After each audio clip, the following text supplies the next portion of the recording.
Widespread public health emergencies in California don't happen often, but as in the case of the 2009 H1N1 flu pandemic, a fast, effective response is critical. One of the ways Yolo County Public Health puts emergency preparedness plans into action is by conducting annual seasonal flu clinics for the general public that double as a valuable training exercise for staff and volunteers. The best way to practice emergency response is to actually do it. The community gets more into the response aspect and learns what might actually happen by coming to receive their vaccinations just for normal seasonal flu, or today we're doing Tdap as well. This exercise is part of what we call the county's Strategic National Stockpile Plan. It's a plan that's designed to get a medication or a pill into every resident in the county in 36 hours. So during that kind of an incident, which could be anthrax or plague or tularemia, 15 of these sites open all at once in strategic places throughout the county, different cities and unincorporated areas, so that everybody can get their emergency medications. There are nearly 90 volunteers today working, RNs, people from the local CERT teams, community emergency response, and there are people from the university working as well, from local social groups. We run everything through a centralized volunteer coordinating agency up at our county human resources department.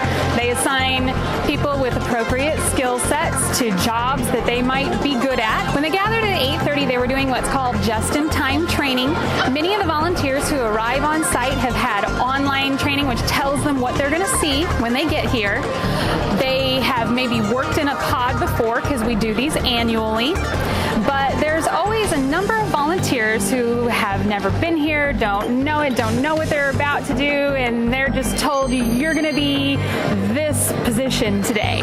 So during the morning, we teach everybody what's going to happen, why we're doing it, and just the basics that they need in order to get started. They also have written materials that help them do their job. So what happens is outside there's a line of patients waiting to get vaccinated. When they come in through the main doors, we have what's called triage. It's a combination of greeting and triage. So they'll triage out people who need a vaccine or maybe don't qualify by age, or they've already had it and maybe they just weren't aware.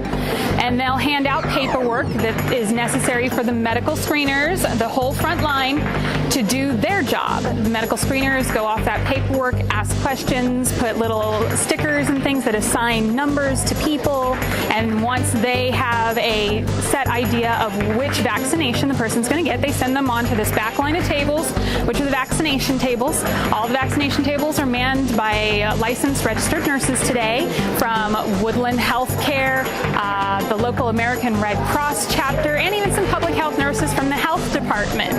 And so everyone will get their vaccination.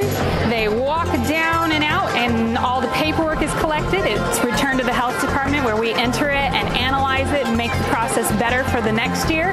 And everyone can leave and they are protected from the flu for the year. So all of these things are designed to test procedures, processes, and plans that are already in writing, and people at our department get trained on how to do their jobs of managing this whole thing as well. For more information about Yolo County Public Health and links to helpful resources, please visit our website at www.yolohealth.org.